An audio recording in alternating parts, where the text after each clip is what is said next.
Welcome to the Heal with Gold show. I'm so happy to be here today. This has been a long time coming. We've been talking, me and Fally, about having this show months ago, and I can't believe the day is here. So, as you join us, please say hi. Tell me your name if you didn't approve StreamYard. Tell me where you're connecting from, and definitely share this show. If you're on Facebook, do a watch party. If you are on YouTube right now, you can share it to your Facebook page, but invite your friends to come because you have no idea who can really change the process of their healing based on what they're going to hear here.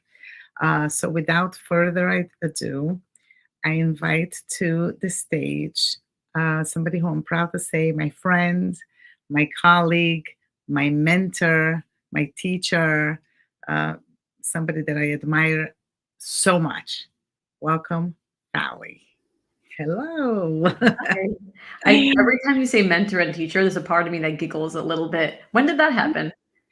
I always learn from you. I mean, I listen to your voice notes, I listen to your classes, I listen to what you say, and I ponder and I think about it and I implement. So, what is that if not a teacher and a mentor?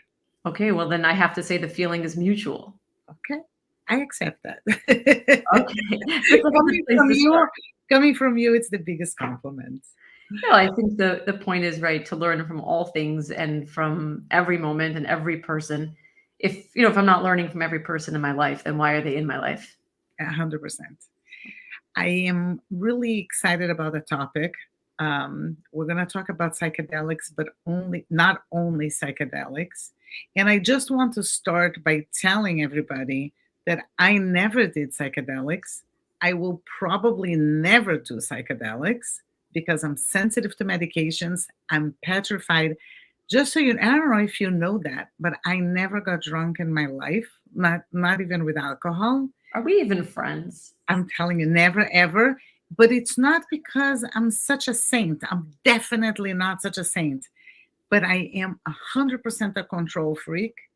And for me to lose control and not know if I'm going to embarrass myself and say things and act crazy, it actually took a lot of convincing for me to allow you to do a hypnotherapy session with me because I felt the same thing. I felt that I would be I didn't with. convince you. Well, you made me feel comfortable to do it, and you said it will be an amazing experience. But I did it only because it was you. I don't think that I would ever do it with anyone else. Right. And I guess if you saw me do something really weird, then you know another side of me. But I don't know if I would allow anybody else. So I just want everybody to know the reason that I'm saying that I didn't do it and I probably will never do it is because I want to first of all clarify that we're here to learn and I want to learn even though it's not something that I would consider doing. I want to learn about it because I am sure there are components about it that can help me in my journey even if I don't do it.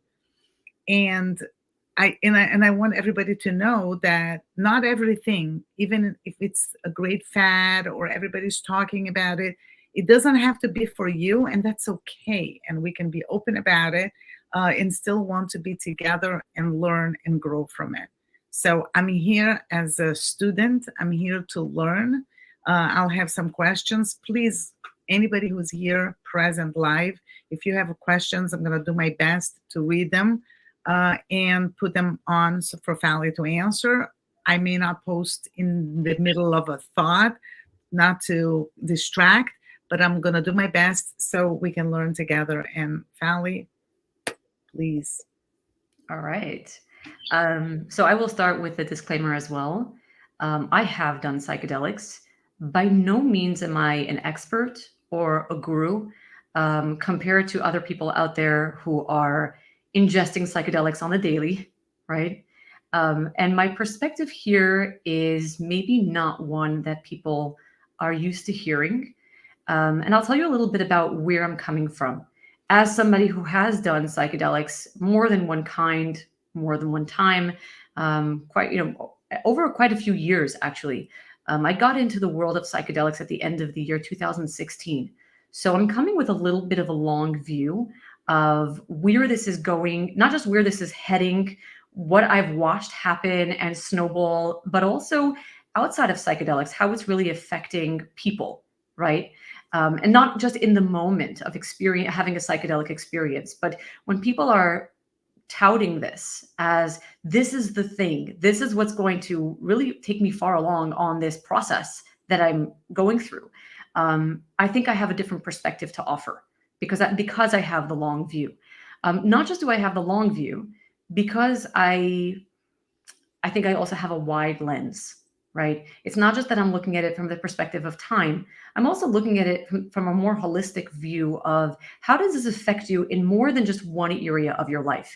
How does this affect you in your relationships? How does this affect you in your day-to-day, moment-to-moment process? I don't even want to say thriving. I'm not even up to thriving. I'm talking about, do you get out of bed and tie your shoes differently in the morning now? Because I really like to break things down into the moments, because I have this theory or this belief that there is no such thing as an ordinary moment. Every moment is extraordinary. So I really want to look at that.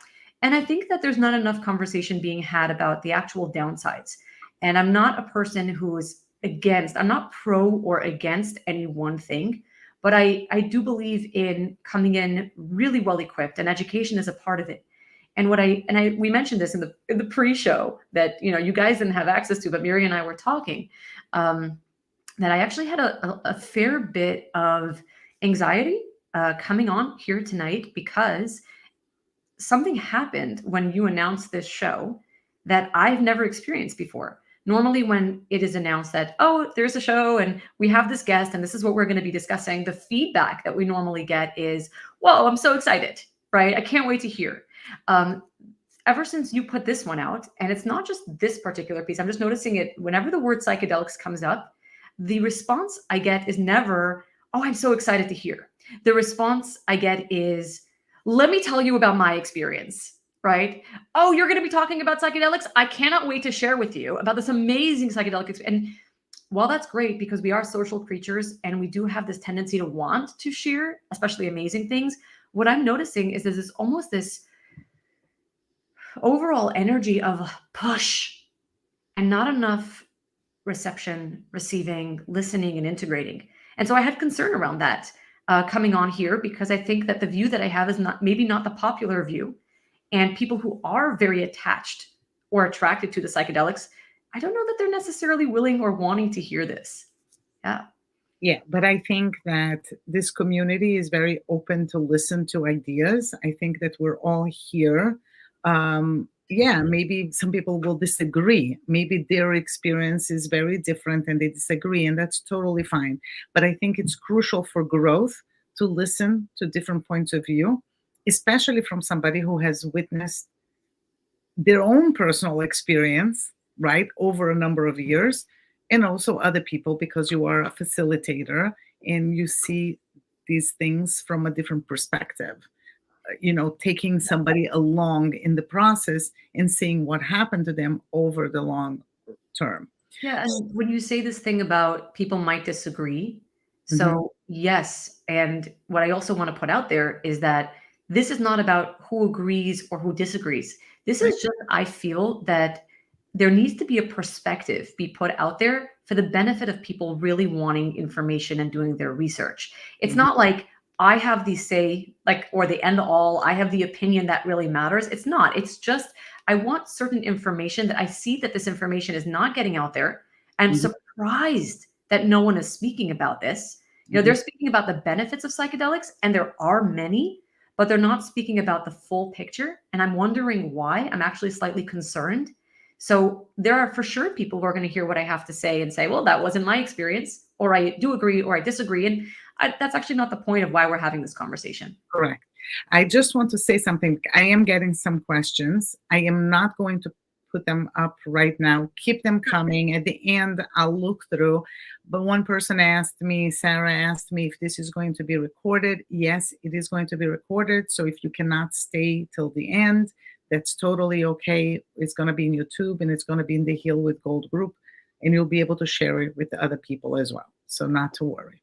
Okay, Fally, let's continue. You can interrupt me at any time, ask me some questions, because we've already, for the guys who are just joining us and didn't hear what we said before, we've had an entire pre-show talk, and we've been talking for weeks now. I mean, we talk almost every day, so that's a separate story. But yeah, we've been having a lot of conversations about this. So a lot of the things that we have wanted to bring forth here we've covered between us. But I'll just start with a little bit of my perspective on how psychedelics actually work when in the framework of who we are as multidimensional beings. So the vision that I shared with you a couple of weeks ago was that I have this belief that humans, our psyches, are shaped kind of like hourglasses, right? So there's this big focus right now on the inner child. Inner child work is super, super popular. And inner child has evolved into IFS, internal family systems, parts therapy, parts work. And that's glorious, wonderful, magnificent. I'm a huge fan.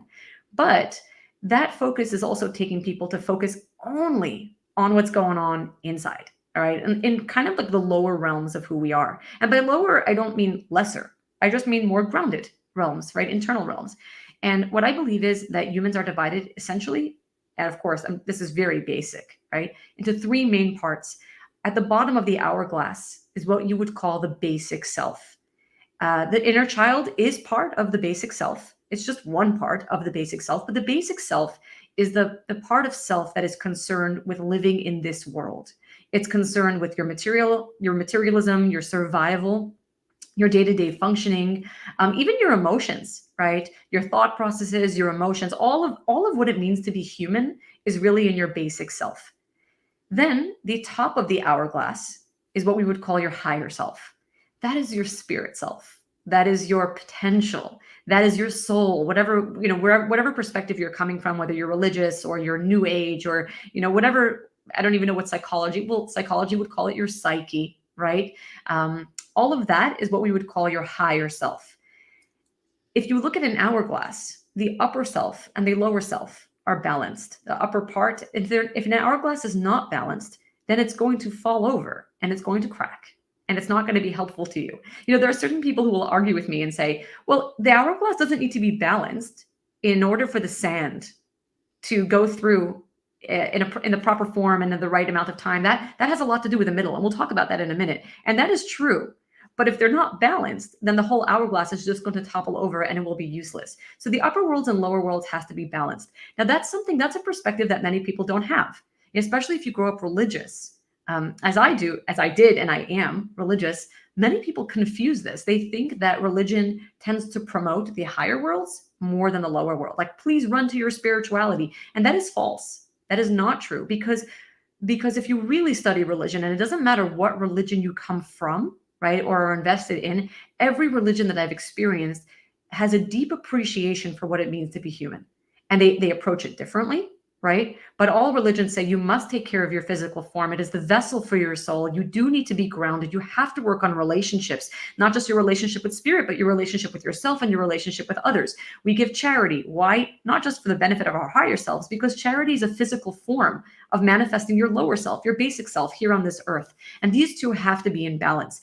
Somebody who's running primarily to their higher self is neglecting their body, neglecting their relationships. They're not grounded. They're not keeping a 9-to-5 job.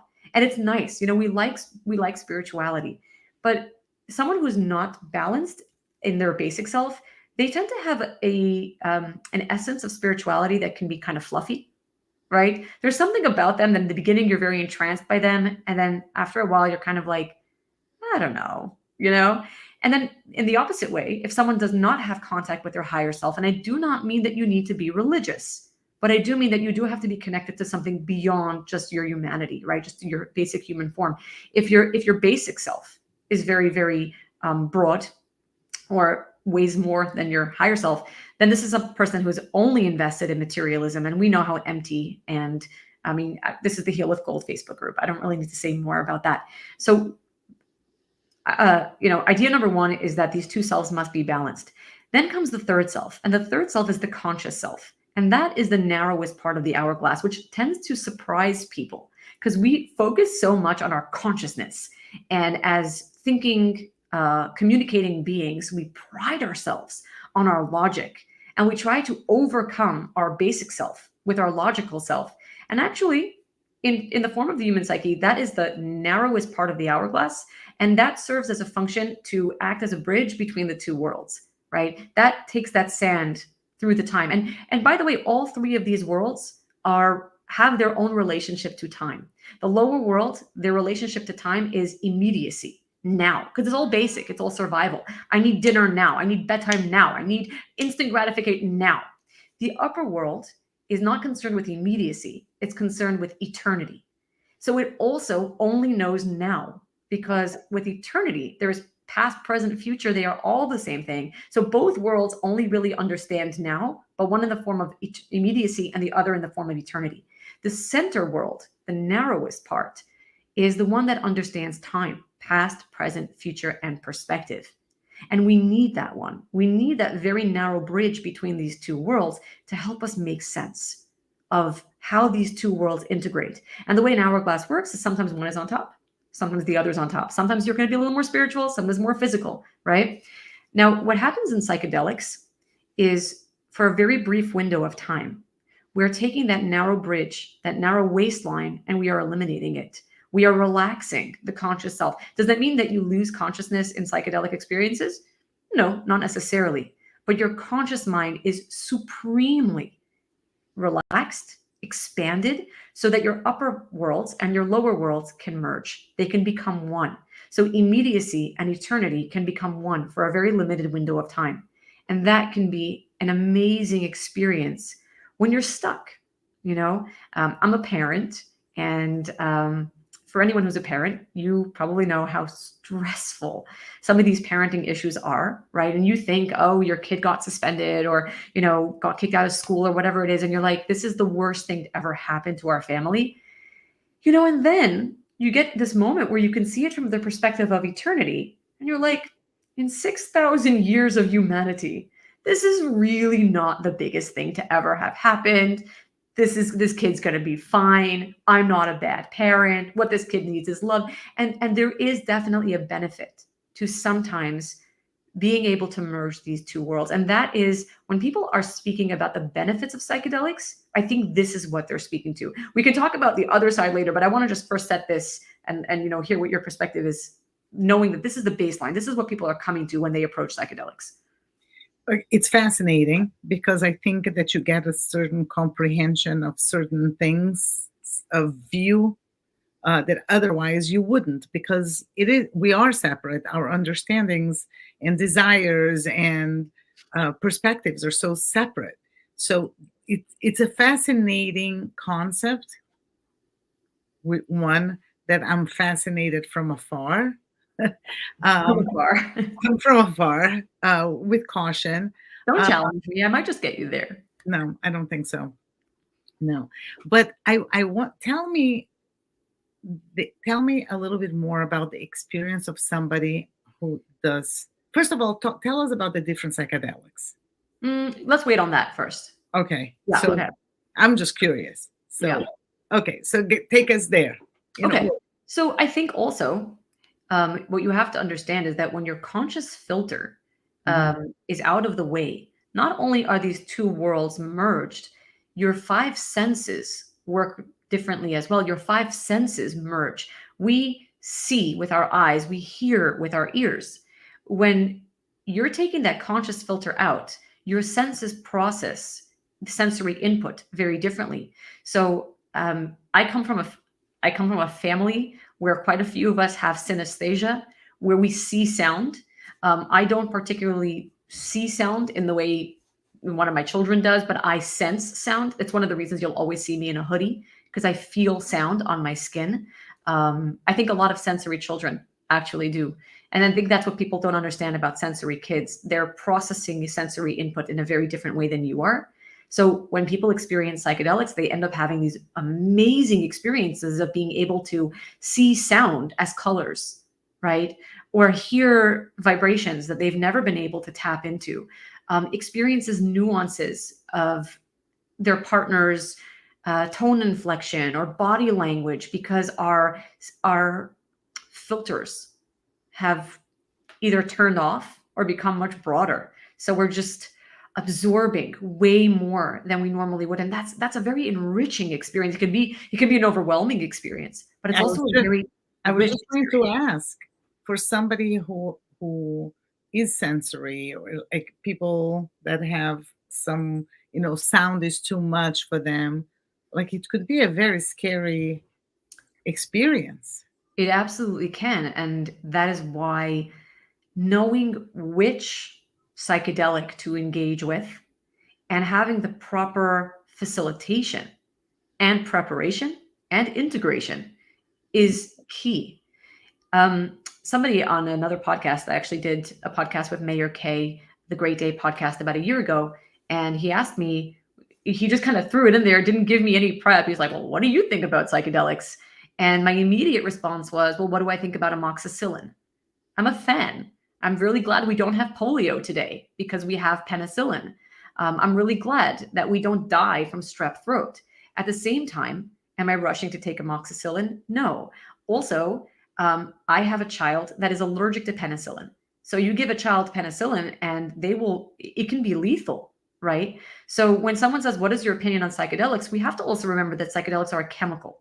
They actually change the chemical structure of your body and your brain.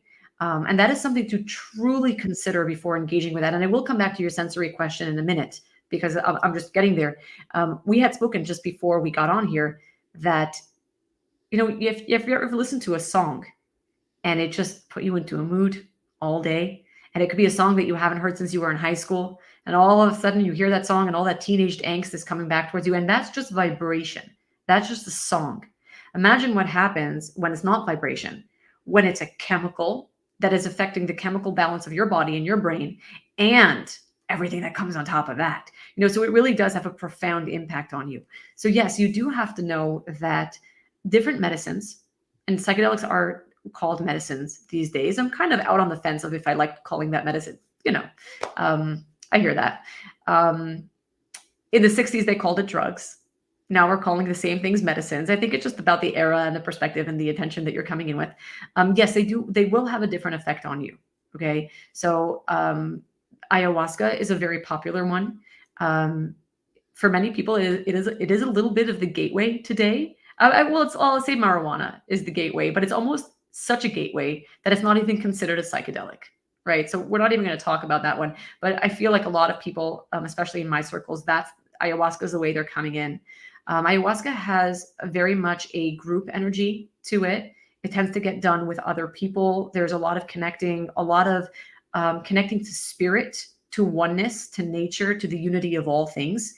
And ayahuasca tends to have a circular energy. It feels like a spiral almost. It's a constant dance. It's constant movement. There's no quiet on ayahuasca. So for someone who is sensory, it can do one of two things. Number one, it can overstimulate you to the place where you're just wanting to die, or it can teach you. And there is a teaching aspect, how to channel your sensory input, how to better synthesize all of that sensory input.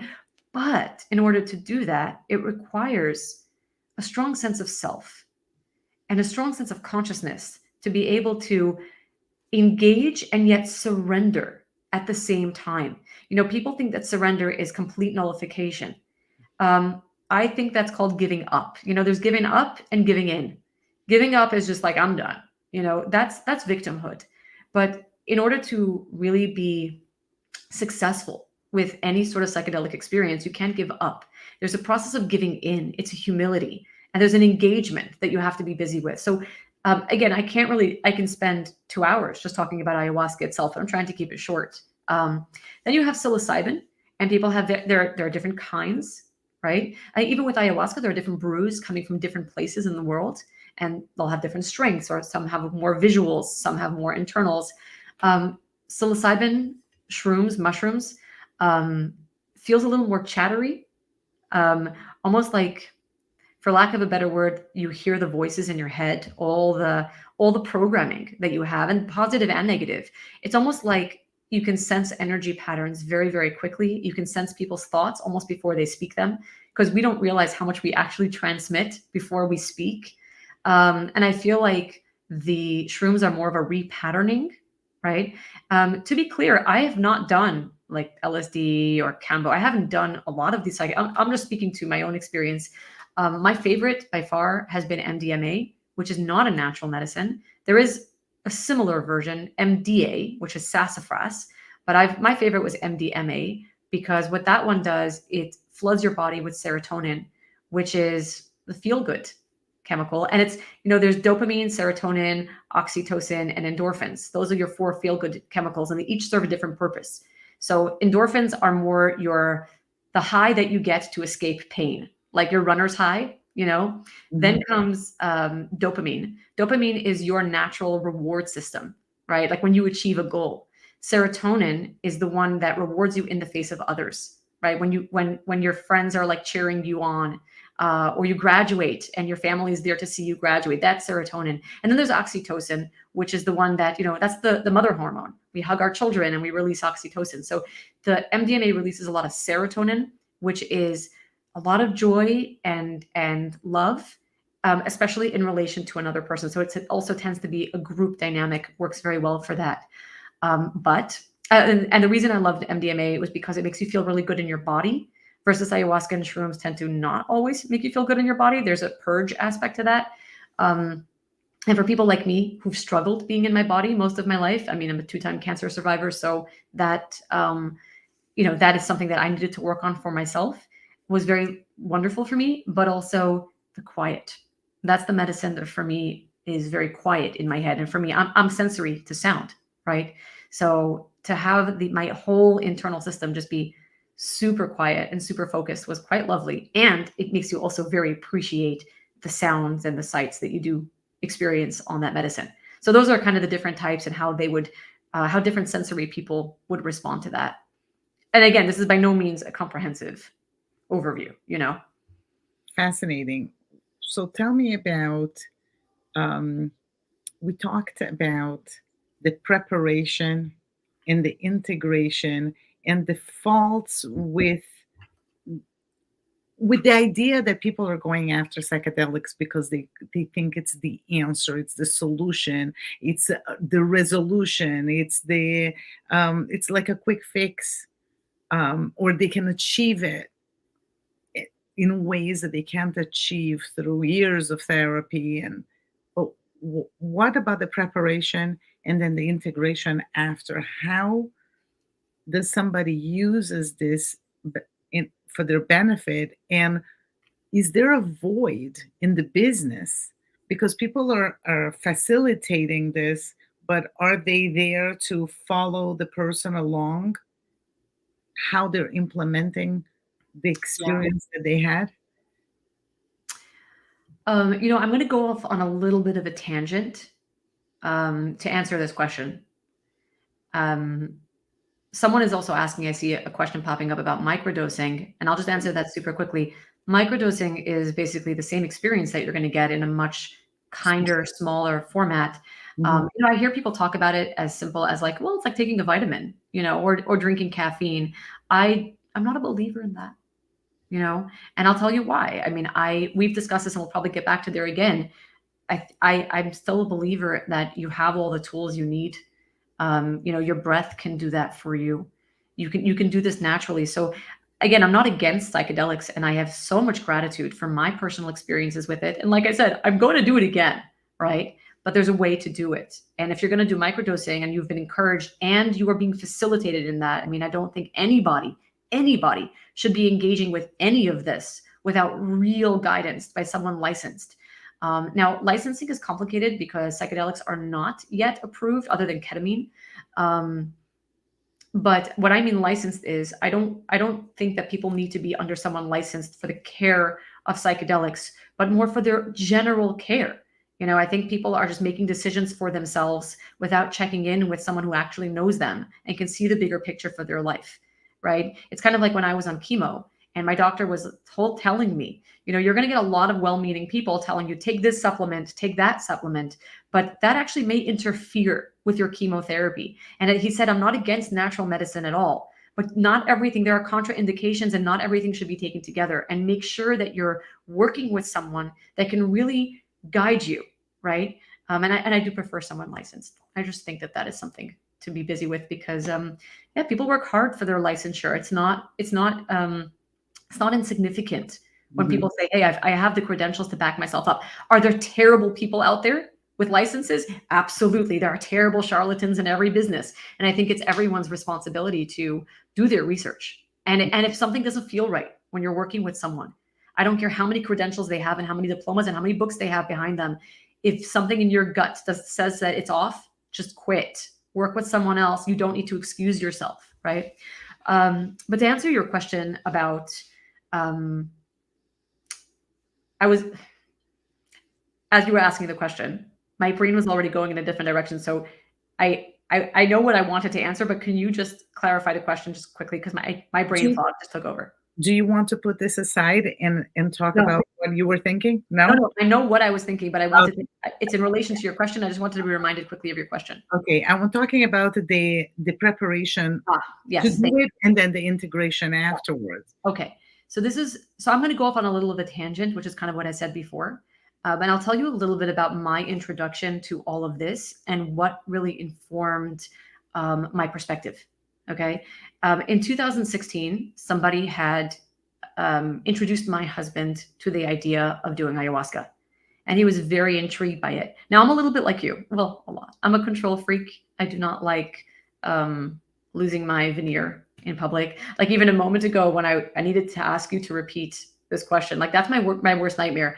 You know that I had my thyroid removed earlier this year, and I've just been in this really difficult process of recovery, and the medications and the dosing take so much time, and I do fall under a little bit of a brain fog sometimes, and it's my nightmare to like not perform perfectly in public.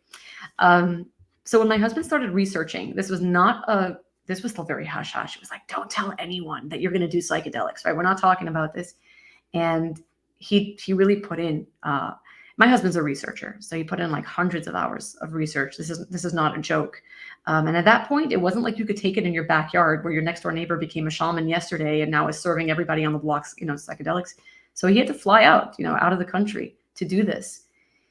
And he got very busy with it. He was super invested in all of the research, and he started wanting to tell me about it. And I was not having it. I don't do out of control very well. So at one point he tells me, listen, I'm going to do it either way, because I just really want this experience. And I had a sincere reservation here. And I told him, I don't think you should.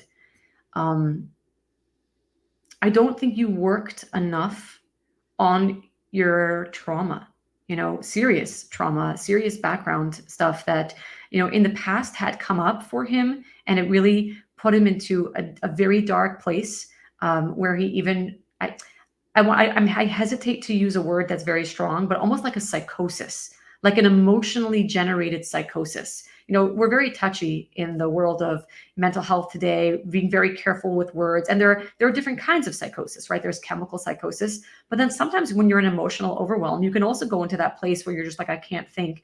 And there had been times in my husband's past when we were, newly married, where certain things came up. And when I say the word trigger, I don't use the word trigger lightly, because I'm not a fan of using words in not the proper context.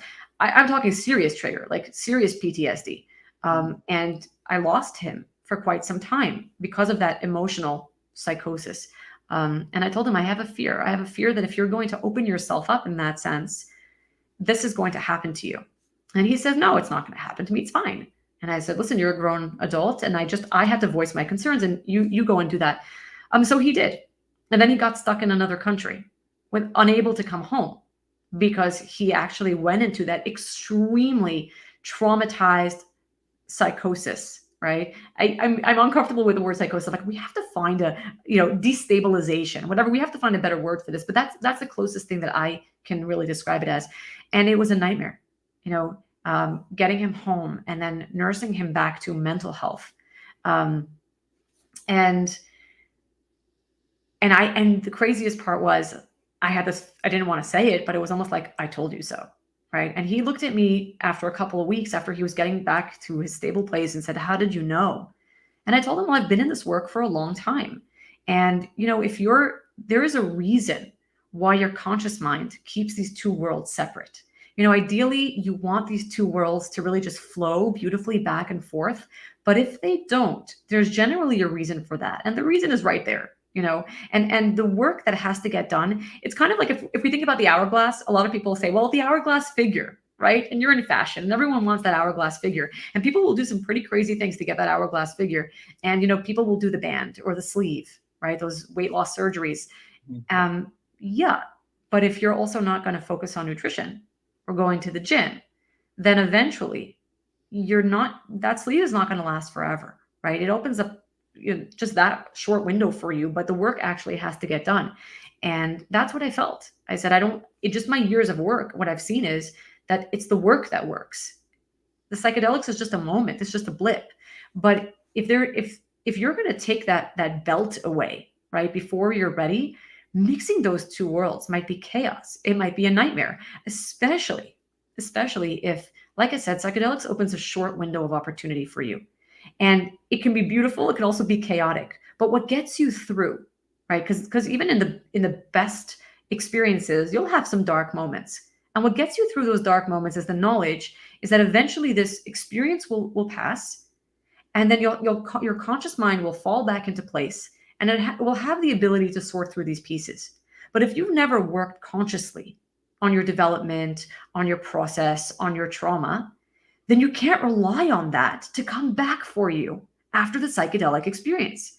And that was our lived experience when my husband went through it. Now, to be fair, my husband came out of that whole episode and said, "I still value this.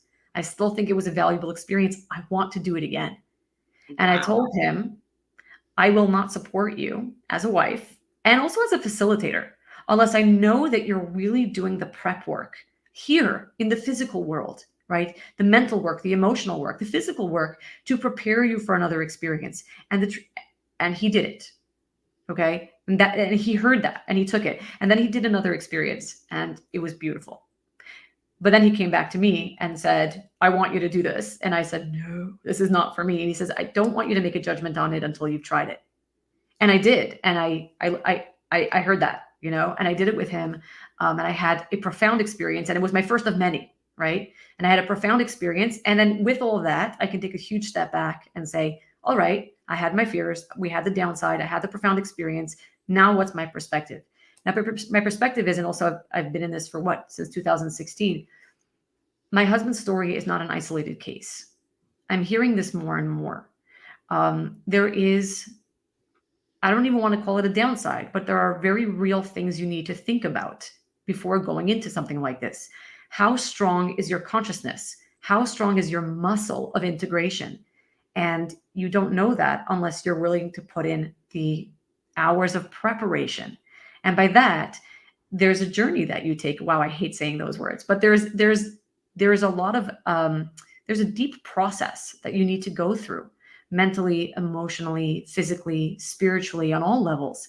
And I feel like, in the jungle, before you engage with a medicine like ayahuasca, they put you through a month of prep, right? Over here, people are like, "Well, I'm joining this ceremony tonight that has 60 people in it." And you're like, 60 people? How are you 60 people all taking this at the same time and having this? I remember the last time I was in a group experience, and there were about 40 people in the room. And I remember opening my eyes halfway through the experience and thinking to myself, Fally, you would not spend time with these people when you were sober. Why are you spending time with these people when all of your faculties are compromised? And I remember just staring it out and saying, what did I do?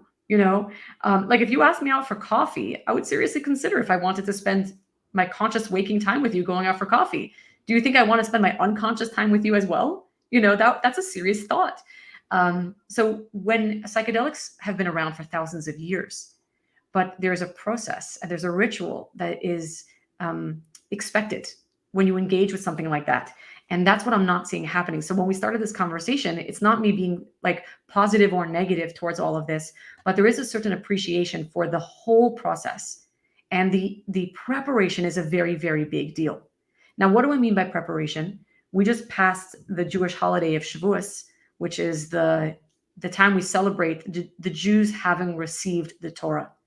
And if you look inside the biblical verse, it says that the Jews came to the mountain and rested.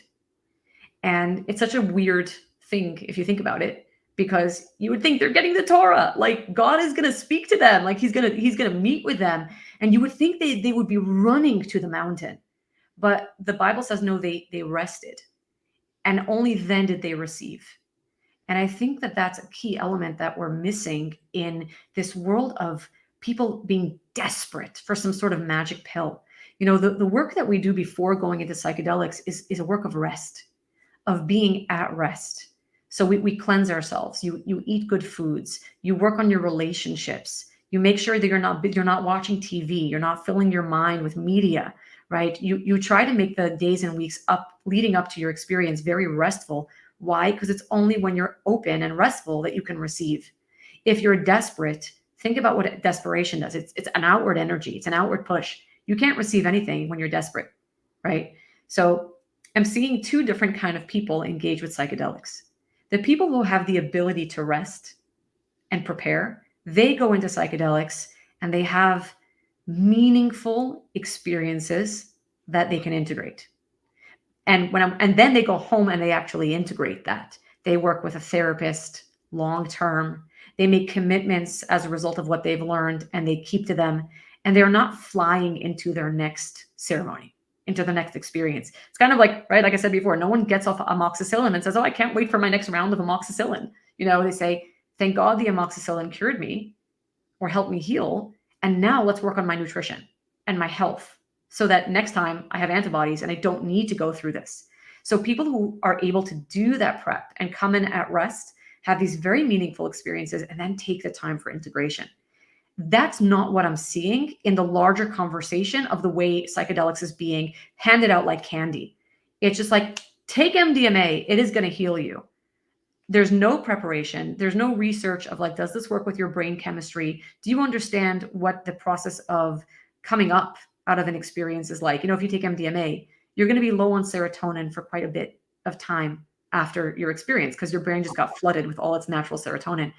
You're going to experience a low. Because if you're someone who's naturally prone to depression, maybe you don't want to do that. Or maybe you want to set yourself up with really solid prep and then support for quite a bit after. It takes time for the brain to replenish its serotonin, especially if you were low to begin with. These are things that nobody is, at least in my world, they're not talking about it. They're not considering it. And that's concerning for me because these are people, or the larger perspective is, if you go and take psychedelics will heal you. And it's not the psychedelics that will heal you. It's the whole process of the prep, the experience, and the integration. But if you talk to the people who are able to do the prep, these are the people who will just as easily swap out psychedelics for breathwork or going to the gym or going on a hike, because they realize that when you can do all of that prep and you can do all of that integration, that tiny moment, that tiny window, it's just a window. And it's just an experience. And what's the difference if you have a psychedelic experience or you went to see Niagara Falls? All of them are life-changing, heart-opening, mind-opening, perspective-opening experiences. But none of them look at psychedelics specifically and say, this is what saved my life. It's the whole process. Right. Somebody asked a very good question, and I think it's a good time to bring the question up. Go for it. She's asking, how do you know how strong you are? How do you know if you are ready? I think it's a good question because it's hard to judge where we are in that process, especially if a lot of people that are not being guided, they're not working with somebody, they're working on their own personal growth by themselves, because there's a lot of people like that. that they will do reading, they will do breath work, they will adapt all kinds of modalities, that they'll do tapping. So they learn something and then they do it, but they're not constantly watched by somebody who can say, you did amazing. Look where you were, look how you are now. You are ready for something like this. uh, Okay. I how think that I think that there would be two answers to this. Number one, there are plenty of people who are not under the guidance of someone Mhm. long term, right? Yeah. That still does not make it the right thing to do to take Mhm. psychedelics by yourself. I don't see a doctor regularly, but I'm not going to just, no pharmacist is going to give me, you know, medication, antibiotics, unless it's been prescribed. Right. And of course, we all have that friend who's a pharmacist, Mhm. right? But ideally, and I've done stupid things like that. I suffered with a sinus infection, recurring, and I had people write me prescriptions, and then it turned out to be a serious issue, and I had like it ate up my. I had to have bone jaw reconstruction. Well, not jaw, but like whatever this bone is, reconstruction surgery, because it was a much deeper issue than what I thought. And I wasn't seeing a doctor, and I was just getting the medication. And every time I took a cycle of medication, I did feel better. And then a couple of weeks later, it would hit again. So no, I don't think people should be taking this without some sort of supervision and guidance, which is not to say that it's wrong. So again, if you're concerned, if you have the question, how do I know if I'm ready, right? Then maybe you're not the right person to be doing this on your own. If you ask that question, you see, someone like me, I've never asked that question. I'm kind of like, I'm fine, right? So we'll talk about the people like me in a second, right? We're not talking about people like me. I've never asked if I'm ready. The people who are still asking if they're ready are the people who actually need to be guided, and they should never consider doing this on their own.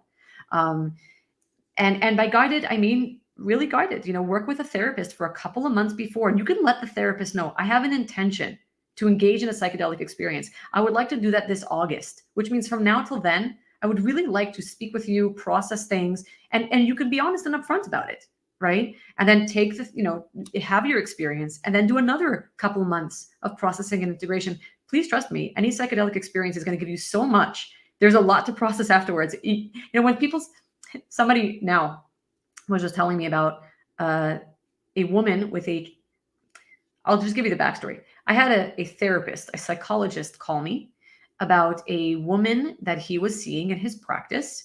And she was really struggling. She has a history of trauma. Um, something happened this year that really set her off. She has not been stable. And she went to a top psychiatrist who said that she should be doing psychedelics. And the psychologist, who is not really comfortable or familiar, called me asking me what I thought. So I said, well, I'm sorry, what is the intake and integration like? And he says, well, there is intake and integration. There's a 2-hour intake. Then they do the psychedelic trip, and there's a 2-hour integration. I said, are you kidding me? My last psychedelic experience was 2 years ago, and I'm still integrating that. 2 years, and I'm still integrating that. A 2-hour integration for someone that has a mountain of trauma is not integration, and that's very disturbing to me. Also, when I said, what set this woman off this year, he says, well, she just had her thyroid removed, and ever since then, she hasn't been okay. And I said, well, oh, hi, that just happened to me. I also have my thyroid removed, and I have been legitimately suicidal and not okay. And when I say suicidal, I actually mean it. I think that there's a lot of stigma around it, and there's a lot to be said about the topic of suicide. But when your hormones are out of whack, you are feeling out of whack. And if you don't have a thyroid and you're adjusting medications, I felt depressed and suicidal most of this year until I finally found a doctor willing to listen to me and get my stuff organized. And I said, well, why are we sending this woman to psychedelics? How are we checking her thyroid levels? Are we making sure she's on the right medication? She got her thyroid out less than a year ago. And the psychiatrist says, the psychologist said, I don't know. No one thought of that. That's just physical. I'm like, no. Your physical body affects your mental body. No one, there's not enough holistic integration here, right? So going back to the two kinds of people, there's the kind of people who ask, am I ready? If you're asking, you're not ready. You need to be doing this with someone who can oversee you and who can really guide you and integrate you. If you're like me and you're like, whatever, I'm fine, right? You're probably not asking that question, but it is a good question to ask yourself. And my answer for that is, how well can you hold yourself when things go wrong. Because I've had some experiences on psychedelics that were extremely painful. And I would want to say re-traumatizing, because when your conscious filters are down, all of those memories that you've suppressed or not wanted to deal with, they will come up. And you're going to be kind of, I call it the snow globe effect. After you use a snow globe and you shake it all up and it's fluttery everywhere, you're going to be fluttery for quite some time. And the question to ask is, are you okay with that? Are you okay being fluttered? So take an honest assessment of yourself. Look in the mirror, ask yourself, what is my trauma? What is my history? What are the things I've never wanted to face? If they come up during my experience and they stay present for me for the next 3-4 weeks after, will I be able to hold that? And I've had that and I've held it. And there are plenty of people who hold it. But then I always get these calls. And I say this with a huge sigh, because it happens more often than I would like to even talk about. People will text me. I legitimately had this a month ago. Someone texted me, what are your thoughts on psychedelics? Do you think that they can be used to heal trauma? And I was like, you want me to give you the whole Torah standing on one foot? So I said, I gave a very non-committal response. Like, I'm not open to having this conversation with you. That's it. Like, it's just, I'm not the person you should be asking. So then she continues and says, because me and my husband did it last week. I said, okay, that's a very different conversation. You wanted to share something with me. You didn't actually want to hear my opinion. You wanted to share something with me. Yeah, I had the most amazing trip. Okay. My husband's still not okay. That was a week after, and 2 weeks after, and 3 weeks after. And this woman is crying and saying, my husband is not okay. I'm trying to hold this whole family together. He's not. And this is not one person. I'm getting many, many people like that. So this is not me saying the psychedelics are bad for you. They're not. But there are real contraindications that you need to be aware of. And you have to ask yourself, if this brings up all of my trauma, and we have trauma, right? We do. Am I ready to be with that? Can I handle being super emotional for like a week or 2 weeks or 3 weeks, right? And if I don't think I can, then maybe I shouldn't be doing psychedelics, or I should be working with someone, right? And I should be working with someone. Now, from the perspective of the people that really feel that this is the magic pill, do you have an experience from somebody that you know that really they did an experience and they found incredible closure to some trauma, past experiences? Absolutely. Yeah, of course. Absolutely. Even for myself, let's not talk about other people, right? I can talk about myself. Mhm. I definitely learned things about myself. Like I said before, I'm not someone who loves being in my body. And I remember after taking MDMA, feeling like, whoa, I didn't know that it could feel nice to be in your body. I learned how to become friends with my body. And that was something that I struggled with my whole life. And, you know me in my personal life, right? So, um, you know that I was declared in menopause, infertile, by the age of 24. And it was a very, like, I was okay with it. I knew that I would never have another child. And then I can't give complete credit to the psychedelic experience, but after 10 years of infertility, we did manage to conceive and have this beautiful baby. Um, do I think that it was, oh, the psychedelics that did it for me? No, I don't credit anything, that broadly. I think it's a combination of many factors, but learning how to be present in my body, learning how to cherish my body and to want to nourish my body. I'm still not great at nourishing my body, but to want to cherish my body, to want to love myself. That level of dedication, a new commitment, a renewed commitment to my body, I feel brought about a tremendous shift that possibly changed things for me in a very physical way, in a very real, tangible way. So sure, I do think that if it's approached correctly and integrated responsibly, yes, it can have effects. And there is a reason people are talking about this. There's a reason people are saying psychedelics is the big thing. They wouldn't be talking about it and they wouldn't be raving about it if it didn't have profound and meaningful effects on you. It does. Two questions. One person is asking about age. What do you think would be the minimum age that somebody should experience that? Does it matter? Does it matter? It does. Is it It does. Um, okay, let's talk for a second about let's move away from psychedelics a second and talk about trauma. Do you know the difference between PTSD and CPTSD? No. Right? So CPTSD stands for complex post-traumatic stress disorder, right? What is the difference between someone who was diagnosed with PTSD and CPTSD?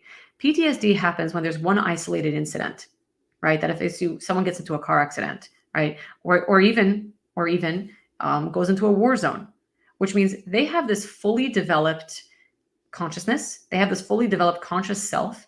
That self becomes impacted by some sort of trauma, and that impact basically leaves a dent, and that becomes PTSD. And then this is a very shiny description of PTSD. You know, PTSD has to be diagnosed by a clinician. I think everyone today is saying, I have PTSD. No, you do not. There are real parameters for PTSD. You do have to be diagnosed by a clinician. CPTSD is different. CPTSD is long-term exposure to constant stress, and not stress of living in the city, right? I mean, constant trauma, constant fear, constant threat. Now, CPTSD is something that usually develops in childhood. So when you're in childhood, you're developing differently every single day. Your brain is changing so fast. I mean, my son right now, my little toddler, he's a toddler now. He's not a baby, but he's 16 months.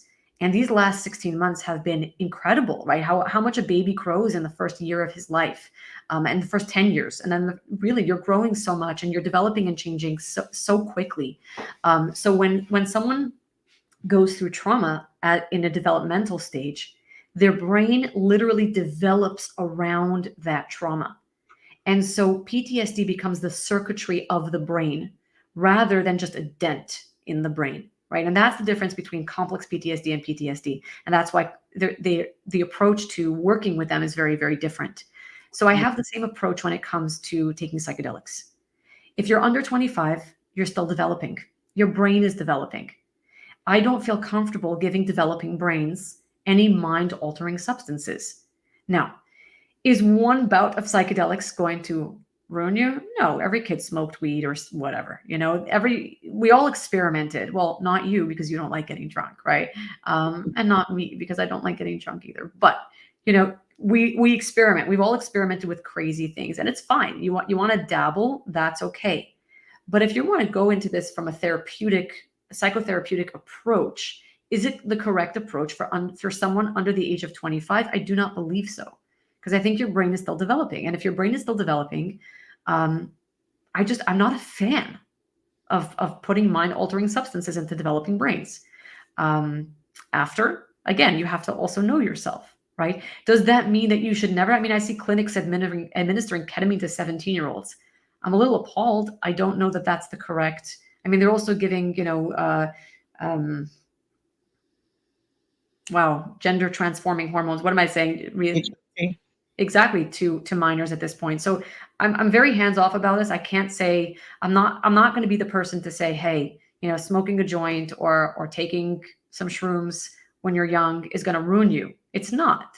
But you're not asking me about an experience. You're asking me about a therapeutic approach. So in the terms of a therapeutic application, is it the correct thing to do under the age while you're still developing? I don't think so. I think there are other things that we should be doing instead and focusing on instead. So tell me about those drugs, though not called drugs, but those drugs, those pharmaceuticals. Hmm. You said, well, you're going to take it one time. Are you going to become addicted to it? No.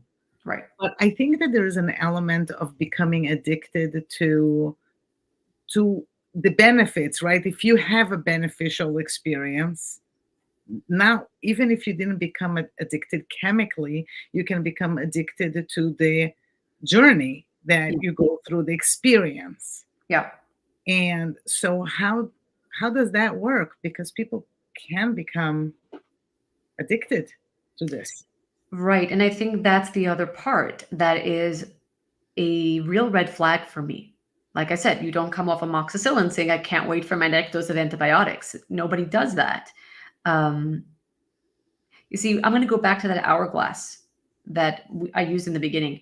My sense is that if your upper worlds and lower worlds are balanced, then when you engage in a psychedelic experience, you walk out with a sincere appreciation for new perspectives, right?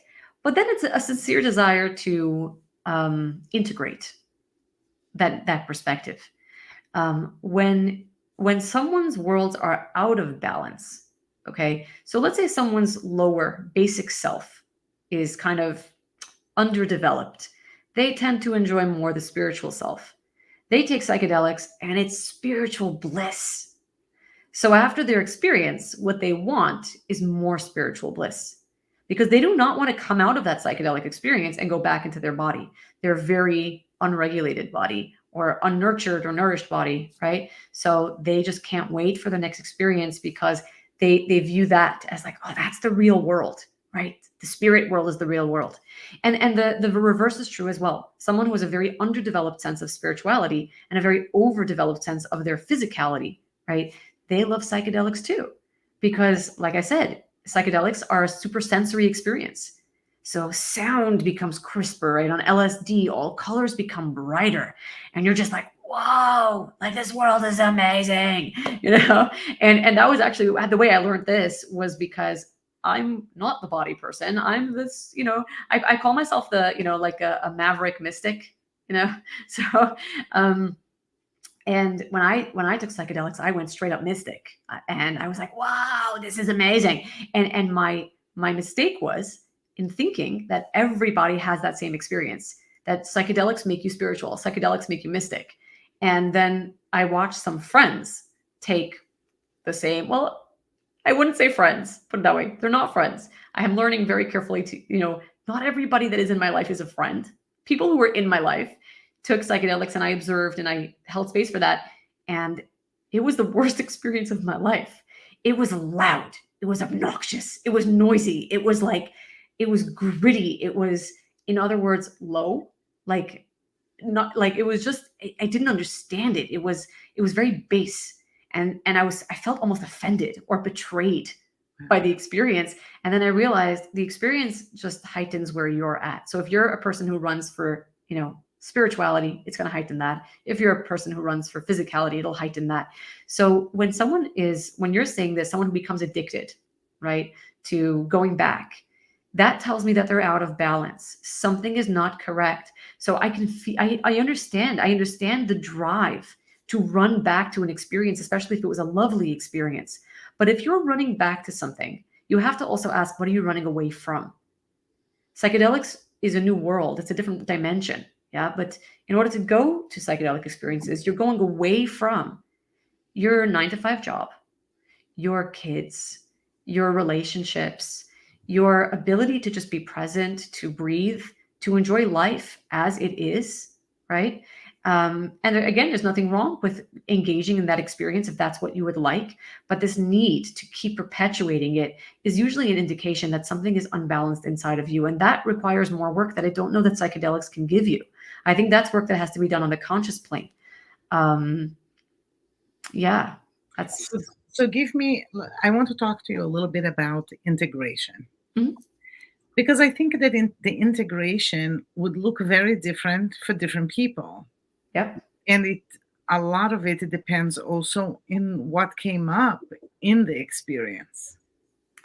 Yes. So let's say somebody, because I'm sure there's going to be people who are going to watch this who already had the psychedelic experience. They didn't do much prep work, or they did some prep work. They did the psychedelic experience. Let's say it was even a good experience. What should they do now to integrate properly what they experienced so this becomes a lasting good experience for them? How do they figure out which modalities, which therapists, which coaches, what they should be doing from now on? Does it matter the type of experience they had? Does it matter? I don't know. I really don't know. Wow, there are 3 different things that just popped into my head. So the first thing I'm going to tell you is, before the integration, um, know who you're doing this experience with, right? Um, I remember years ago going to therapy, and I was really devoted. I was putting myself through. the process. I hated my therapist. I hated the process, but I was being a good girl, right? Because I wanted to do this right. And at one point, my therapist made a recommendation to me. Well, the only solution for you is either go on antidepressants or move out of your community because your community is obviously making you miserable. And I remember looking at her and thinking, these cannot be my only two options. And why would you even suggest that to me? If you're Jewish, your community is a very big part of your life. The structure, the yeshiva system, eating kosher. There's a lot of nuances to living a Jewish life that you rely on the community for. And to have someone tell me just leave your community, that's what opened my eyes to I should not be working with this person because this person does not understand me, not understand where I'm coming from, and does not share my values. That's an important factor before you work with someone, whether that's working with a therapist, working with a coach, or taking psychedelics, who's serving you that.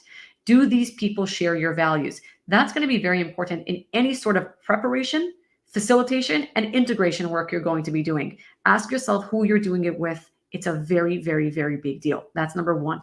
Number two, when you are going to do integration, do not do it in a group. There is this thing that there are certain medicines, right, like ayahuasca, that is done in a group experience. And there is something very special about it because it is a group energy. It really is. There's a bonding. There's a oneness with the universe. But integration doesn't get done in a group. Integration is what did you take in a personal place. And unfortunately, I run these breathwork groups, and you've been to the breathwork groups. And I run a very tight container. I've worked very hard at it. I've pushed myself to become an expert. I like that. If I love something enough, I want to become an expert in it. And I've worked very hard to build a very solid container where we can take people in a beautiful experience and a journey in this breath work and then take them out the other side. And when we end, the whole room is just in this place, in this vibe. And unfortunately, over the last couple of months and years, I've started having experiences where people had absolute freakouts. They would go into breathwork and then they would lose themselves. And it was always people who had done some sort of psychedelic and not prepped and not integrated. And I had to become a little bit obnoxious about it and say, I'm sorry, but if you did a psychedelic experience and you have not integrated privately, do not come to one of my groups because I will not take responsibility for you. It was very hard. I can't leave someone crying on the floor, but I've had to stay hours over time sometimes to just bring people back. And I'm like, why am I cleaning up someone else's mess? Right? So when you do integration, first off, be respectful. Be respectful of if you approach a facilitator, right? Be very respectful that you approach them really honoring their gifts and their skills. I cannot tell you how many times I've been asked to clean up someone else's mess. And in the beginning, I would say yes, and I would charge through the roof. And I felt very guilty doing it because here I am profiting off someone else's mess. But I felt like I had to do it because I can't leave somebody else in dire straits. And at a certain point, I just said, no, I'm sorry, I can't do this. I can't clean up someone else's mess. It's painful to me to leave people hanging like that. But be respectful, right? Wherever you're at after your psychedelic experience, take an honest assessment of where you're at and don't expect anyone else to clean up a mess. Ask them to work with you where you're at. That's important. So, and keep in mind, again, I can't state this enough. Integration is a personal process. It should never happen to a group. Do not go to a group experience, and make it the group's issue, right? Or burden to hold if you have not properly processed your stuff. Next thing, like what should they be doing? I think a daily practice. I found recently notes that I wrote during my second ayahuasca trip. It was actually now it was May 18, 2018 or something like that. No, 2017. I'm sorry, May 18, 2017. That was my second experience.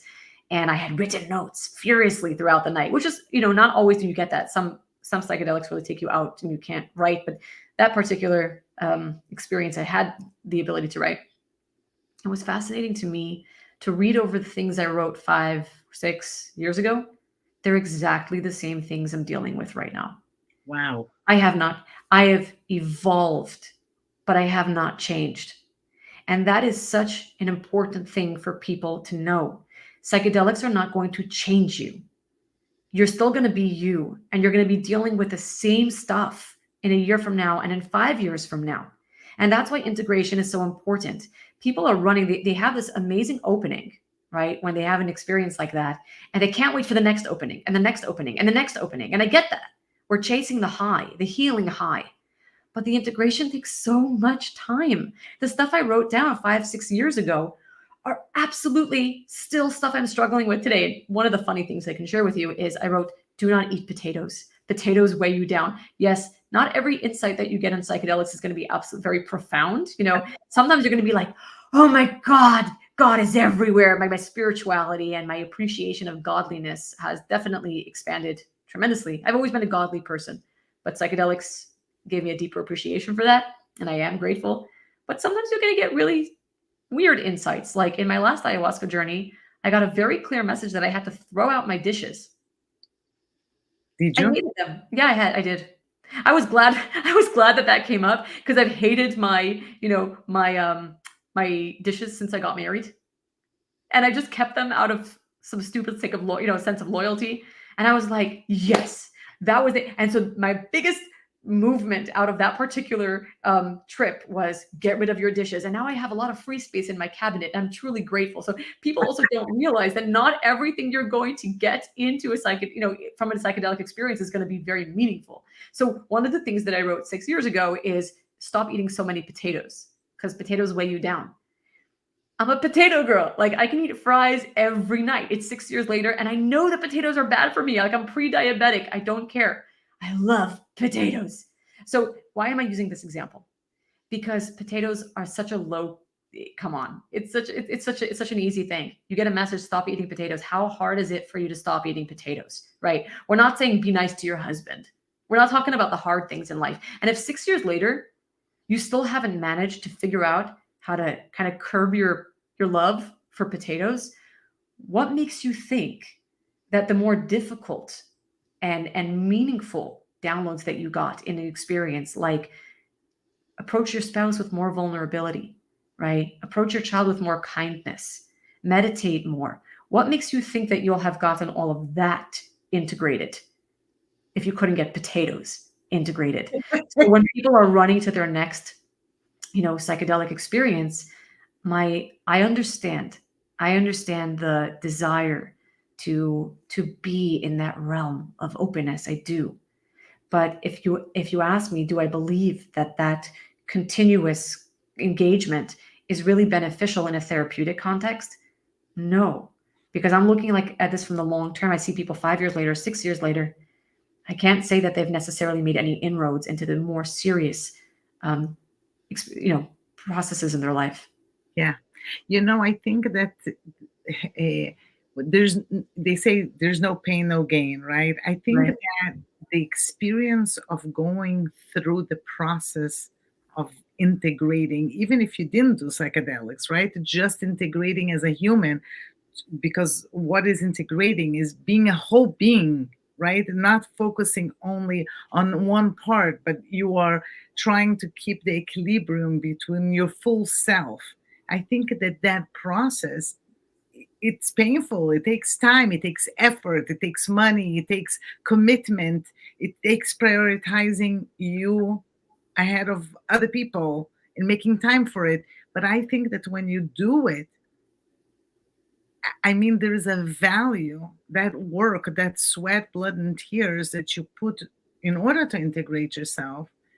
I mean, that's great. That makes you grittier. You are able to afterwards deal with things that are hard because you Yep. did that process. That's, going back, that's why I love kintsugi so much, because in kintsugi, it becomes stronger, right? Wear my Kintsugi hoodie, my logo hoodie.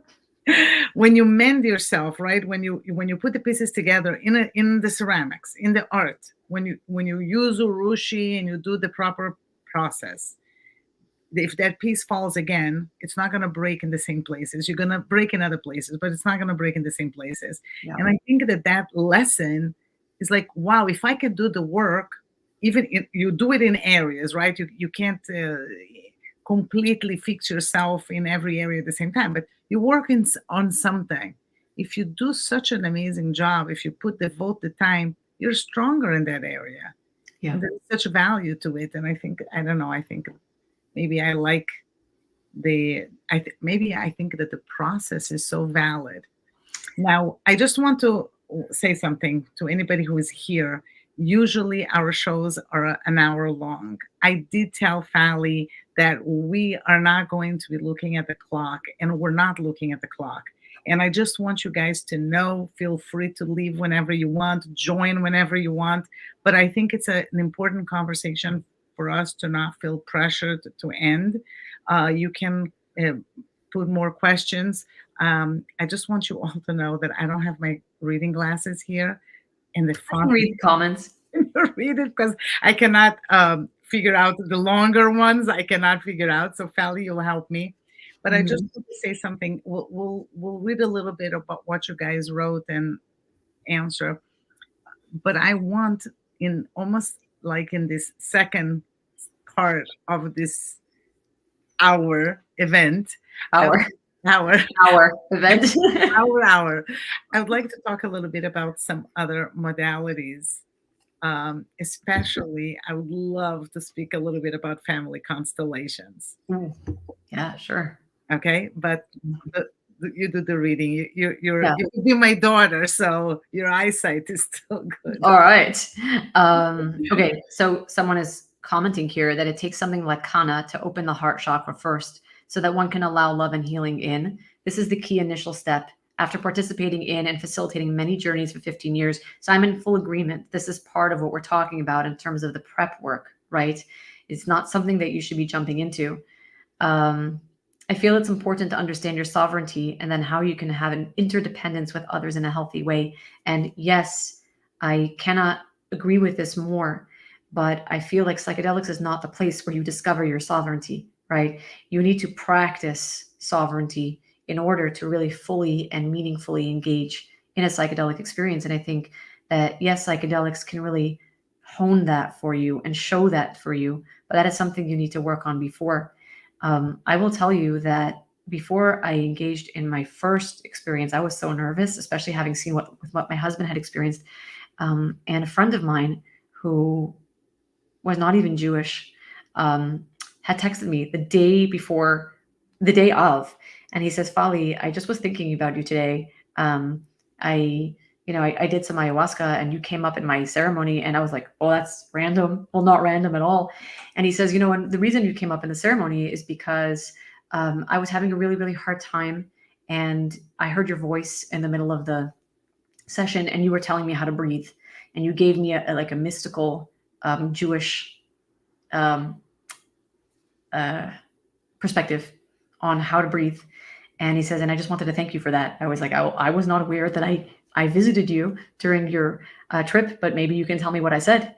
And he shared with me something that I had shared with him a year or two before. He says, and that teaching that you gave me, came to me.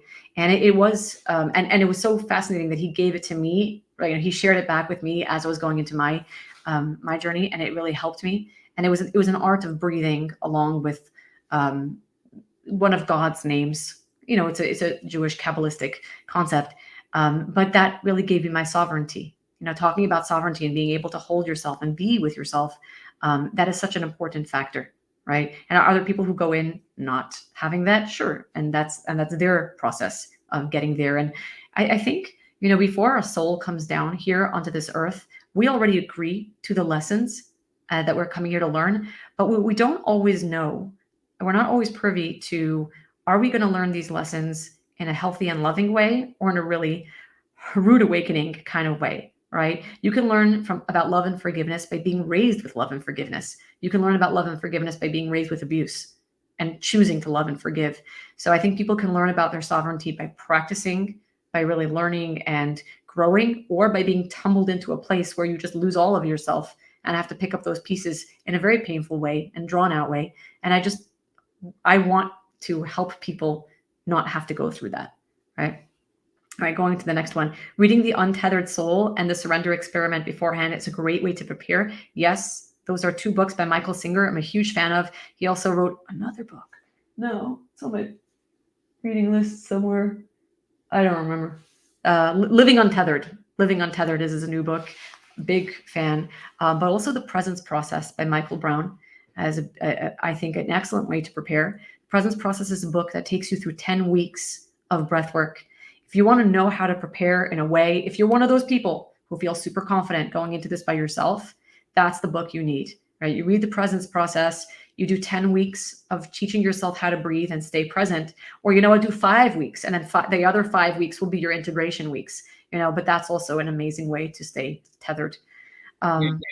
And those are very hard books. I mean, you have to be extremely committed. I started the presence process, and I stopped in the middle. Then you stop the presence process. Right, I stopped. I put it on pause a little bit, but yeah, the commitment to do something like that. People think, oh, it's a book. I'm just gonna read a book. No, this Right. is work. Yeah. Oh wow, the backwards camera is really irking me. All right. There are many nootropics and breathwork that will help immensely. Yes, nootropics, for those who are not in the know, nootropics are natural ingredients, right? Like cacao is the main ingredient in cocoa, right? It's the raw unprocessed, and that's a heart opener. So nootropics are natural products that are more like, they're categorized more like supplements, but they are not supplements. They really do change your, guide your body and your brain into these places in a much more gentle, life-affirming way. Psychedelics are not always life-affirming. I mean, they can be, but they can also be very crushing because they just kind of crush your ego. And the last comment that came in was underlying endocrine issues are often at the root. Also, a lack of minerals and nutrients are often the cause of depression, anxiety. Yes, I'm a very big believer in that. I think it's a perfect storm, right? When someone's dealing with anxiety and depression, it can be trauma. It can be chemical. It can be endocrine. I mean, like I said, I've been dealing with that myself. I was actually grateful this year going through all my endocrine upsets to have done the work that I have done in the last 10 years, because it was really what enabled me to stand up for myself. When my doctors were saying, oh, your blood work is all fine. And I was saying, but I don't feel fine, and finally finding a doctor who was willing to look beneath the surface, like a functional medicine doctor, or getting those people who look at, who will actually listen to you. So yes, that's very, very important. And when people say I've been struggling with long-term depression and I need psychedelics to help me, I also feel that my trajectory has been very, very divinely inspired. I tend to stumble across information that is obscure, and then I get the opportunity to share that information. So when I was struggling with the thyroid stuff, every doctor will put you on T4, because T4, your body cannot absorb T4, but your body synthesizes T4. It takes one iodine molecule off, which makes it into T3, and then your body absorbs the iodine and the T3, right? That's what T4 is. It's a thyroid hormone with 4 molecules of iodine. So we take off one, it becomes T3, and we absorb them separately. And my levels kept coming out fine until one doctor finally said, well, we're just going to test your T3. And he says, nobody tests your T3 because as long as your T4 levels are fine, you're gonna be fine. And he did test me T3, and my T3 was in the toilet. And he said, well, that's why you're feeling depressed. And then he put me on a supplement of, I don't just take T4, I also take T3, which is almost unheard of, right? Because in the thyroid world, they're like, as long as you take T4, you're going to be fine. And he explained his reasoning to me, and it doesn't matter. We don't have to go into that right now. But then I started looking up T3.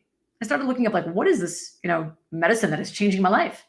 And it turns out that there are quite a few reasons that someone would be taking T3. And one of them is for long-term depression.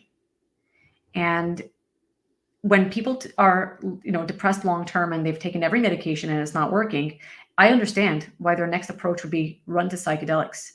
But sometimes it's an endocrine issue. Sometimes it is a lack of T3 or something like that. And it's something that doctors don't check. They never check your T3 because they believe that there's no reason to check your T3, because as long as your T4 is fine, T4 becomes your T3, right? And it was shocking to me how many people I've seen just be prescribed ketamine, and they're doing their 10th ketamine session, and they're on suicide watch, and they've been in and out of rehab, 6 times in the last 3 years, but no one checked their T3 levels, right? So these are very, very important things. When people say I'm desperate, you should never go into psychedelics desperate. If you're desperate, there's usually an underlying something else that you should be checking out, and it's not psychedelics that's going to give you the answer. It'll give you a short answer, right? A short window of time where you're like, whoa, the whole world is open to me. But that window closes eventually. And if you don't have a way to really meaningfully integrate everything, all of your skills in that short window of time, you're going to find yourself a month or two later, kind of back where you started. Interesting. So let's talk a little bit about different modalities, different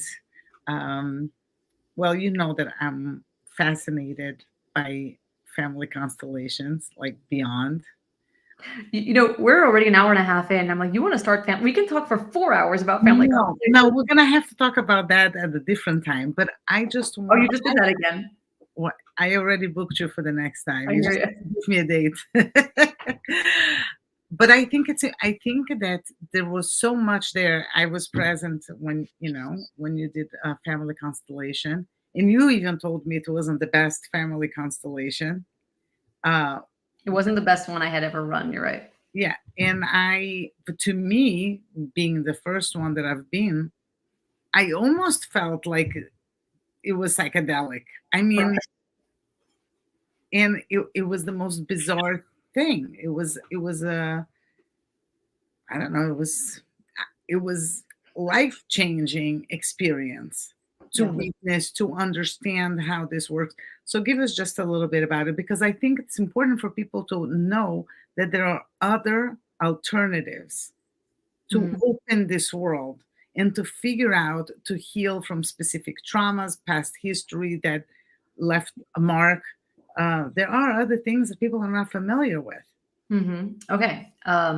Wow. Where to start? So, family constellations is not new. It is a systemic form of therapy that was really fleshed out. It wasn't started by, but it was really fleshed out. Bert Hellinger, who is no longer alive, I think he passed in 2018 or 2019. And on Rosh Hashanah, actually, very interestingly, that some of my greatest teachers, not more than one, have passed on Rosh Hashanah. I find that very, very fascinating for me. Um, Hashanah is the Jewish New Year for anybody yeah, who's not. Uh-huh. and it's part of the Jewish high holy days, so it's a very profound thing that some of my greatest teachers have passed on the whole, one of the holiest days of the Jewish calendar.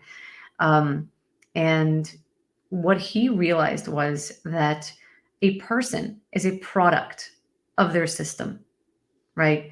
We come into this world as blank slates. Well, not really, because we do genetically inherit trauma.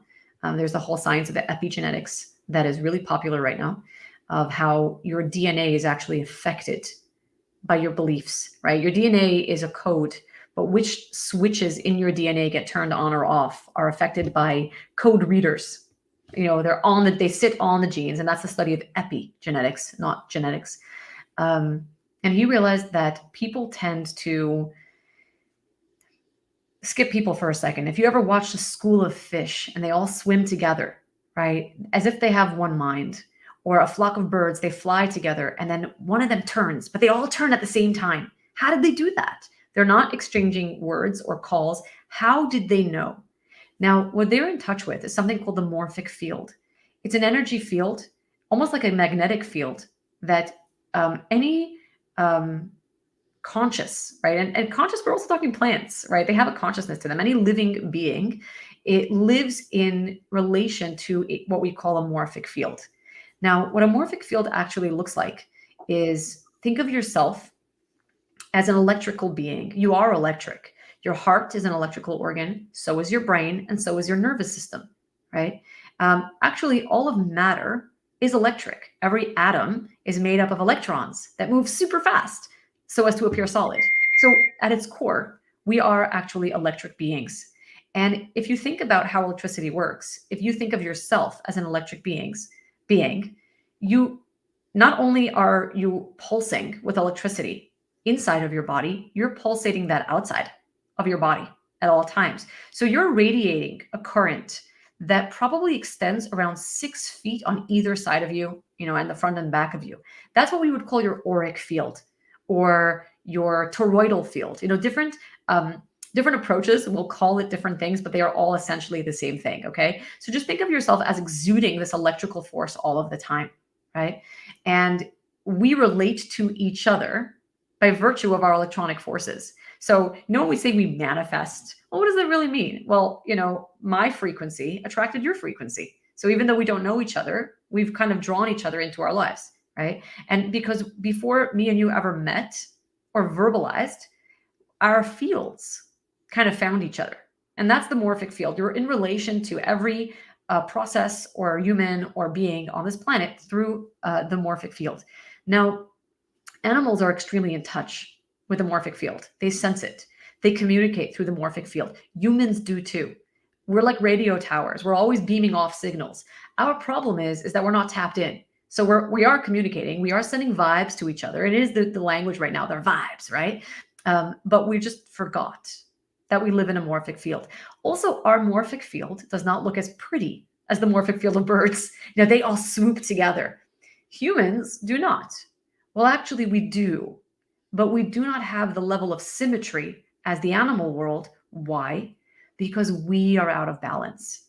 So if you've gone through trauma, and I'm going to use trauma very loosely here, right? You may be emitting, instead of a beautiful electrical harmonic frequency, you may be exuding static, right? Now that static stays in your field, and that static is what underlies all of your interactions in your life, right? So you wonder why you keep having the same kind of relationships, right? Or the same kind of, you say, this always happens to me.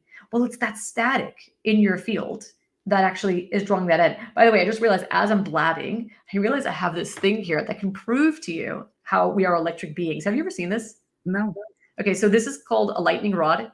Actually, I don't know. I just totally made that up. I don't know what it's called. And there's some circuitry in here, but it's not a closed circuit. So this is electrical conducting tape, all right? And it's attached to all of this wiring inside. And if I put my hand here on one side, I have to figure out this camera situation, and then I put my hand on the other side and I close the circuit, look what happens. Wow. Because we are electrical beings. We are conductors. And by the way, this is really cool because if you have a circle of 20 people and all 20 people hold hands, and then one person holds it and the 20th person holds this, it will start ringing because we conduct electricity through each other's bodies. So that is the field. Now, we are constantly relating to each other by virtue of that field. The idea of systemic constellations was a way to make that field visible. All right. So what we were able to do, what Hellinger figured out that he was able to do, was take a client, right, the center person, and have everybody in the room. Basically, he developed this method of being able to take a meta view. So he sees this client and he notices that every time the client sits down, the chair to his left is empty. That's part of his field. Why does nobody ever want to be on his left side, right? And he just became really good. He went through phases of development of this process. So there's family constellations, there's systemic constellations, and then there's, movements of the soul that he did more in his advanced years. He didn't quite teach that in the same way that he taught systemic constellations. But what he would do is he would notice these patterns or these arrangements, and then he would call attention to these arrangements. And then let's say in the case of the man who has that space on his left all of the time, he would ask a volunteer, what would happen if you stand there in that empty space near the guy's left? What do you feel there? And the person would be like, I don't want to stand there. I just feel super uncomfortable. I just want to look away, And he called this a phenomenological approach. It's not, even though it's psychological, and Bert Hellinger was a psychologist and also a priest. He had a strong background as a missionary in Africa.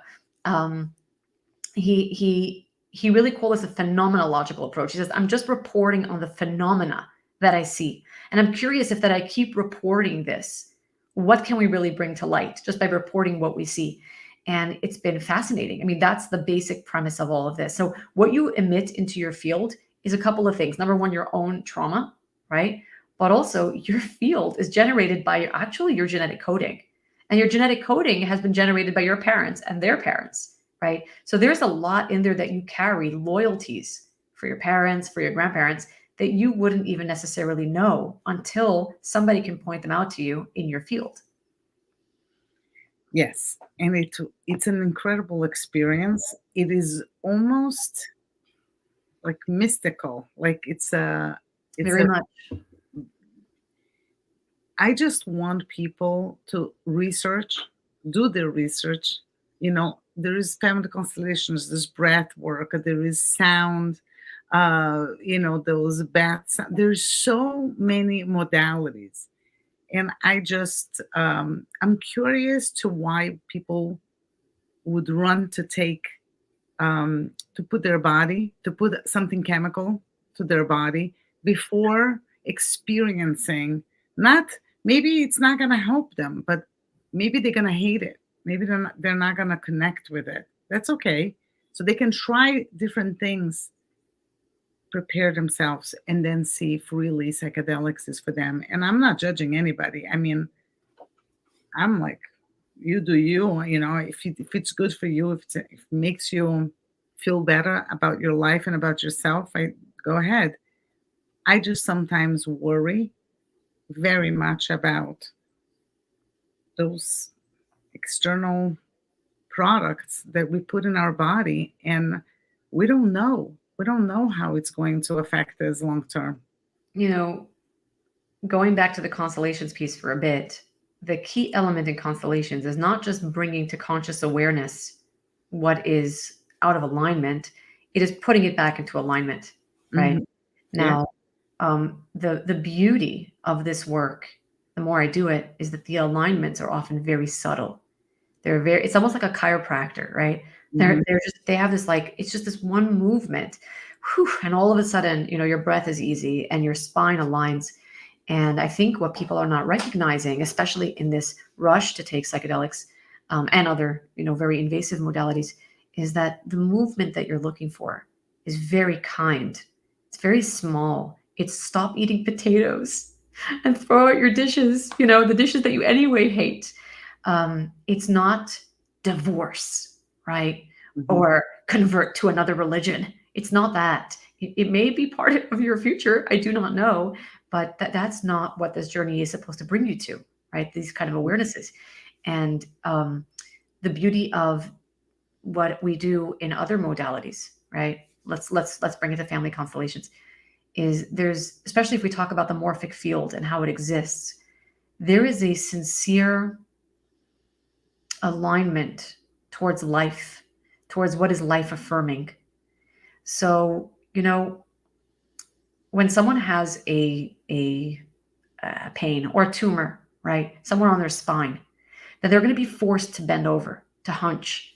And that is life affirming for them because it enables them, that hunch enables them to engage with the world in a better way, right? Mhm.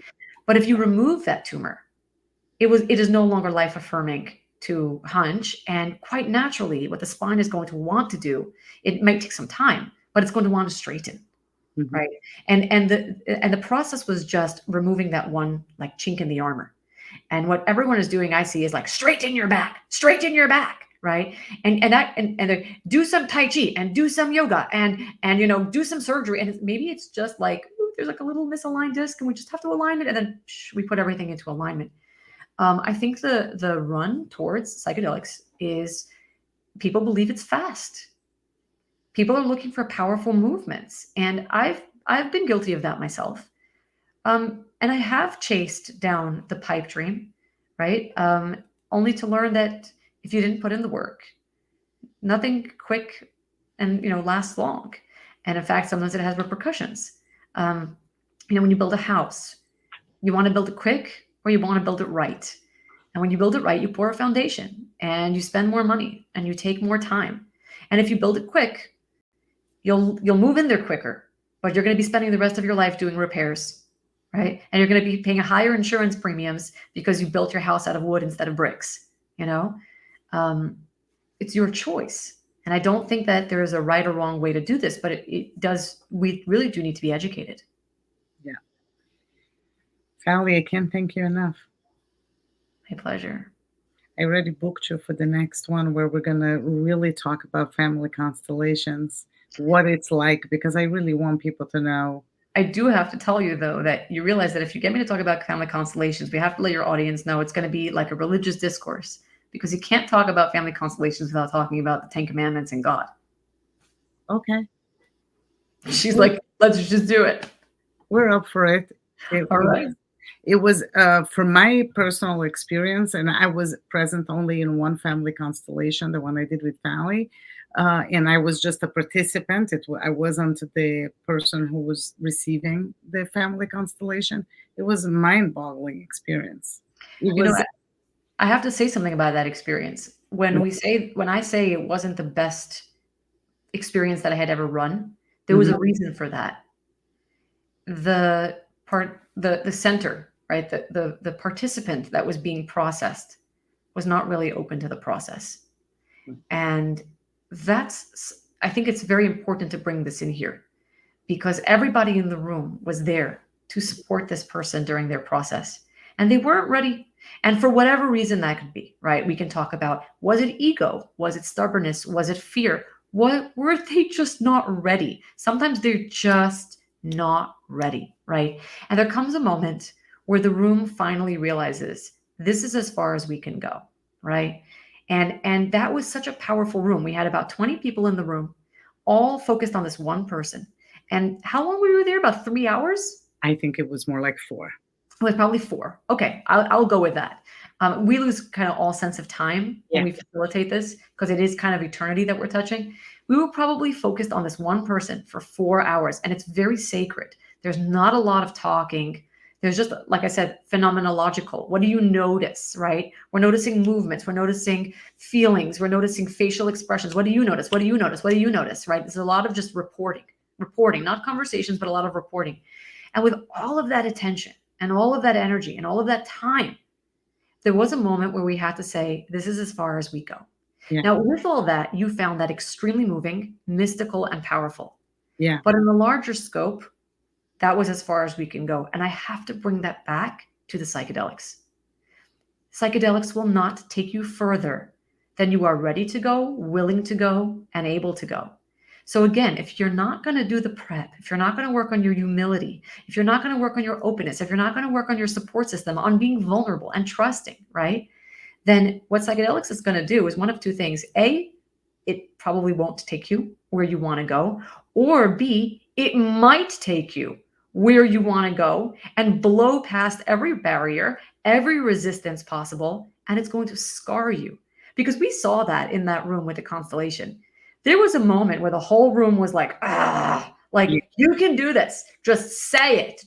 And we could have bullied that participant. And I mean this, I mean the word I said. We could have bullied the participant into that moment of acknowledgement. But how is that therapy? How is that kind? And I think that some people are using psychedelics when they're not ready, or they're allowing themselves, they're bullying themselves by plowing through their mind with a pitchfork when that's not what they need. Healing has to be kind. It has to be loving. And if it's not going to be loving, then that's not something that I want to be engaging with. Fantastic. Wow. I know that I learned a lot. And I also know that I think I'm making the right decision from staying away from it. Not for me. You know what? We should past life regress you again and see if you've ever done psychedelics in another lifetime. I And mean, then, I'll let you hypnotize me again, not anybody else, but I'll let you do it. Um, I want to tell everybody who's here, who's going to watch this later, and I know a lot of people are going to watch it, that we're not putting psychedelics down. I am coming completely from a perspective of fear and control, and I'm sensitive to medication. So because I said it a few times, I wouldn't do it. I wouldn't do it. I don't want anybody to judge it, to feel that I'm judging. I'm not judging. I really, really, what all I want is for people to find ways to find more joy and to find their healing and to have a journey full of meaning and purpose. So I don't want anybody to think that I'm joking when I laugh like that. Just really it's my own personal fear, and maybe I'm scared of what could show up, and it's something that I need to look more into and understand why. So that's the first thing. The second thing is that there's so many modalities. There's so many wonderful ways for people to find their healing. So if anybody who's watching this is suffering, is going through a hard time, don't give up. Look for the way that it's going to be good for you. If it is psychedelics, great. If it's family constellations, great. If it's breath work, whatever it is, there's always a way and a path and a person and a support and a coach and a therapist that's going to help you, that works well with you. So I just want everybody to know that there is always a way. For me, it was kintsugi. For me, it was just a simple piece of art. I had to learn it, do my research, understand it, and apply the process into my life. And other people will do it other ways. And that's wonderful because we are all unique individuals. Fally, I can't thank you enough for being here, for being my friend, for helping always everybody. And everybody who's here, I ask you to please share this video. It's not from a place of ego and growth and likes. It's from a place of you don't know who you're going to be helping. Um, Somebody may watch this and feel that it is for them. And some people may understand at this point, I have a lot of work to do, and then I'll try it. So, whatever it is, just to help us spread a word, a different view, not something that you hear everywhere, but Just something to take into consideration. exactly an amazing perspective that really will help a lot of people. Steve, oh my God. Steve Hardison is here. Guys, say hi to the ultimate coach. If you haven't read his book, The Book About Being, you need to. And maybe, Steve, I want to get you here, and I know you said no, so I'm going to respect you. But your presence here means the world to me. Guys, this has been an awesome, awesome 2 hours, hour and 45 minutes. We will bring Fally back. I promise you that. Fally, any other last words that you'd like to share? I have to thank you for the hoodie.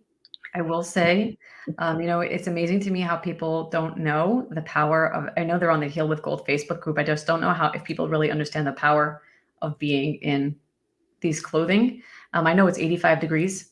I am wearing a hoodie because hoodies are my love language, and I feel so loved wearing your brand and being here with you. That there's a lot of people here who have no idea that I'm a fashion designer. I know it's terrible. We have to get the word out. Yeah, but that I don't consider myself a fashion designer. So no, you are someone who is introducing new frequencies of thriving into the world. Exactly. And how you get that frequency is really on you. Some people engage with that with music. And for me, hoodies are my love language. So there's a frequency that this hoodie just brings into my life. And it brought us together.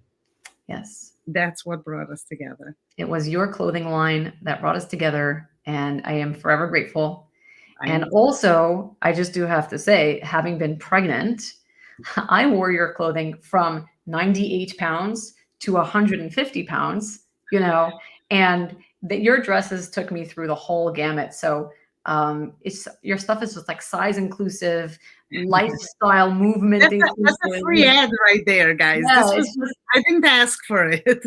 I just love that your clothing took me through every stage of becoming a mother and being a mother. And it was just like, oh, I got to work Kintsugi through all of that. So, Steve, I love you too. There's a lot of love here, guys. There's a lot of love. And I hope take this love with you. Take it home from me, from Fally, from Steve, from everybody else who was here. I hope you felt each other's energy. Fally, have a great night. Thank you so much, guys, everybody. This was awesome. And until next time, we have a show in 2 weeks. I'm interviewing 2 amazing ladies who are in the middle of doing a documentary called Rescued Hearts, and it's about horses and healing. They did a documentary, an award-winning documentary called Love Heals. I definitely recommend everybody to watch. It will be on PBS. And it's about the journey of this woman who had tremendous physical pain. She went to Sedona to a retreat, and she learned a modality that I had never heard of. And she's incredibly on her path to healing. She's walking again. Let's put it this way. She's walking, a little pain, but she's still walking. So there is so much out there. Let's find our own ways to healing. So everybody have a good night and be well.